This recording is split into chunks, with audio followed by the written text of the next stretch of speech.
the chorale Jesu, meine Freude, so Jesus, my joy, we hear a melody that will probably be familiar for some of us, as Bach used it also in other of his works, for example, the motet, in some cantatas, another organ fantasia.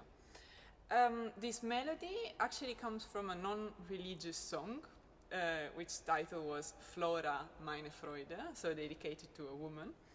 And of course there is another text. The text Jesu, meine Freude is originally by Johann Frank, and it's a very rich text with also a lot of Bible references and a lot of theological meaning.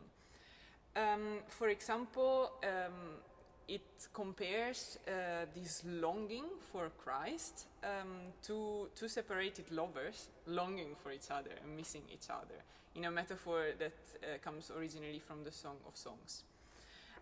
It also paraphrases a bit Psalm 73 with this idea of, in all my sufferance I have joy in Jesus. There is also a reference to Paul's letter to the Romans, in which Christ is seen as our only way to free ourselves from sin and death.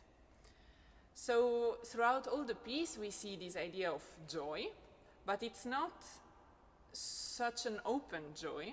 It's a more introverted, hopeful joy, because we are also suffering and we are asking Jesus to comfort us and to look for him.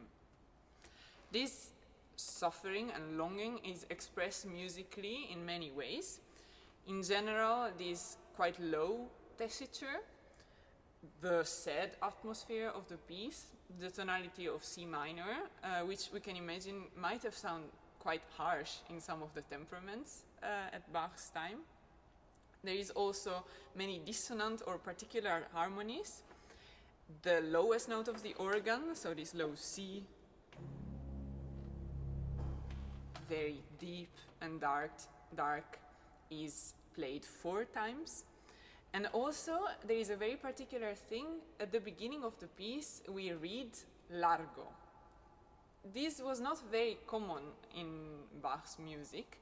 We are not even sure if this indication is actually original, but the way I see it is that this largo is there to warn us as players, because of course if you read Jesus, you are my joy, you might be tempted to play this piece in a very joyful, fast and light way. But this text is of course very deep, and so Bach warns us, don't play this too fast, because there is more than only this superficial joy. What for me was a question is, of course, this is amongst the Christmas chorales. So why is there this sadness in Christmas time, you know? We associate a lot of joy and family and a light, nice atmosphere at Christmas. But a theory might be that this chorale has the same role as arias in oratorios or in operas. So until now we have heard the story of Christmas in some of the chorales, we have praised God, we have sang for him, and now we have a more reflective moment in which we reflect on what does Jesus mean for us, and we meditate on this whole idea of Christmas and Jesus coming to save us. So it's a very beautiful meditative moment full of human feelings. I like to express this also in the registrations. Here on the conscious organ there is a lot of beautiful 8-foot stops. So I play this chorale on 2 manuals coupled with the full flöte, which is a very broad and singing sound, with the gamba, with this quality which goes quite close to the human voice, you can say. Also the gedacht to accompany it and to add some depth to it. And I also add the tremulant.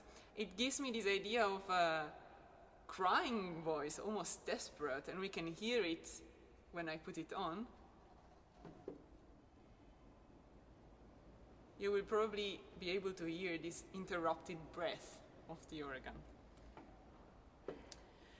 The writing of the piece is very dense. There is many 16th notes, and they all work together, but they all have this characteristic of being looking for something, almost being lost, because they constantly move around the central harmonies, and they sound a bit like these.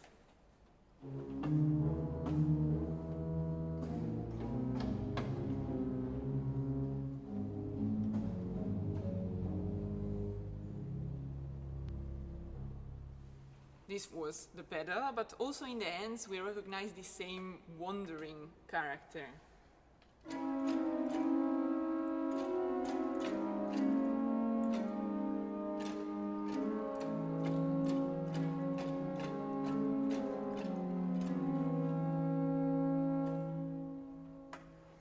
So I think this really expresses the whole point of this chorale.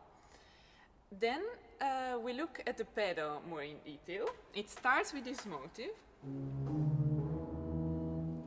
and this is repeated many times. Actually, we can find this also in the chorale melody, specifically in bar 5, where we hear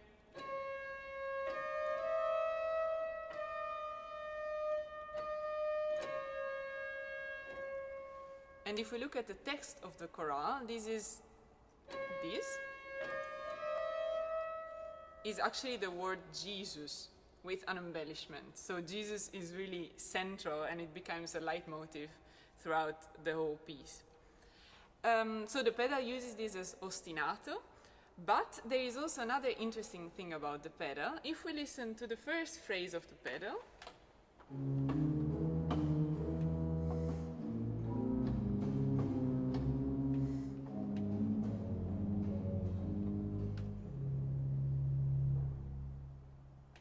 we maybe recognize an ornamented version of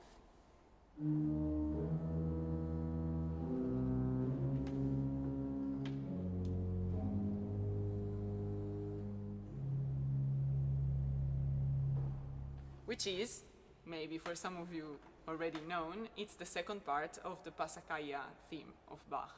And the Passacaglia, there is many stories about it, but is also often related to the figure of Christ and his passion. So it might fit in this way. Last detail about the pedal, in bar 3, we see also a cross motive, which sounds like this.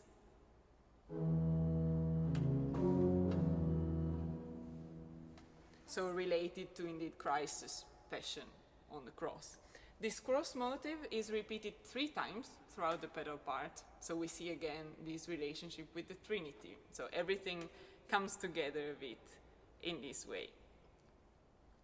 At the end, we see that the first verse of the melody, the first sentence, is repeated again, but in an even more colorful, or we can say painful version, with a lot of false relations between the notes. So, for example, the A flats, the F sharps, and the F, for those who are reading the score. So it is an extremely painful ending, which might be related to one of the verses of the chorale, which says, "Let Satan thunder, let the earth tremble, Jesus stands by me." And like this, we can listen to the ending of this chorale again.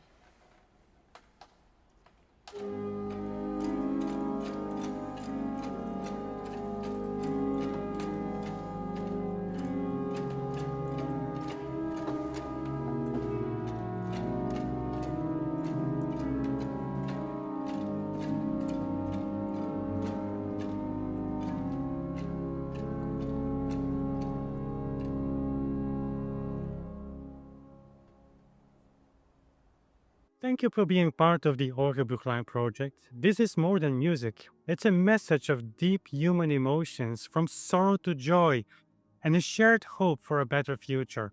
At the Conscious Foundation, we believe everyone deserves a peaceful home, and we think that music has the unique power to unite people in harmony.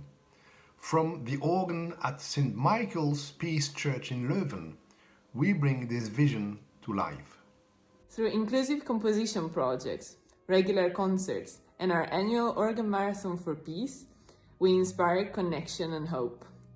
One day, we dream of hundreds of organs worldwide joined together in a resounding call for peace. Help us amplify this message by joining our Patreon community. link in the description.